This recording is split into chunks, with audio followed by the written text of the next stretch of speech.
Is threatening to sue the city of West Palm Beach tonight over claims he misspent tens of thousands of dollars in taxpayer funds. Bishop Harold Ray denies any wrongdoing as the city asks for even more records documenting the money trail. It's a story News Channel 5 first broke back in December. Contact 5 investigator Dan Krauth has been following it ever since.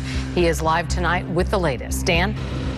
Kelly, the city sent Bishop Ray this letter just this week demanding more detailed documents proving tens of thousands of dollars were spent properly. The money was intended to be used here in the Coleman Park neighborhood to build more than 24 homes over the past 8 years.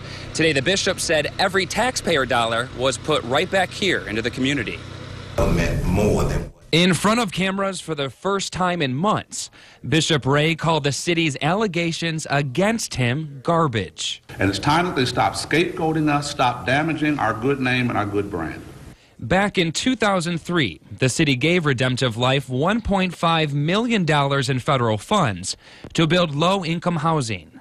All the money earned from selling homes was supposed to go back into the community. The city now claims some of the money was put into personal accounts, and that the church may have kept some of the profits from the grant money that was invested. That's public money, it's tax dollars. It's their responsibility to make sure that it's spent properly. And that's basically what we're looking for. The documentation has been provided times 1,000 pages. Every check in and out has been examined by the Inspector General. Bishop Ray said no taxpayer dollars or profits were misspent, and that his nonprofit followed city guidelines. Plus, he pointed to this email sent from HUD's Inspector General's office, stating they're not going to launch an official investigation into Redemptive Life.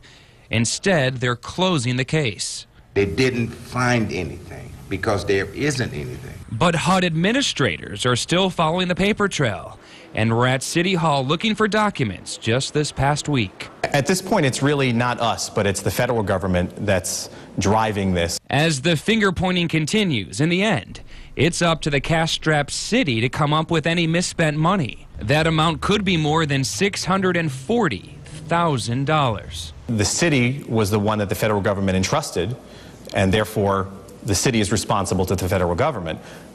In return, the city gave the money to Redemptive Life and entrusted it to Redemptive Life. The bishop's attorney says he is now considering filing a defamation lawsuit against the city for what he calls, quote, using them as a scapegoat, something the city denies. We, of course, will keep you posted on what happens. Live in West Palm Beach tonight, Dan Krauth, WPTV, News Channel 5.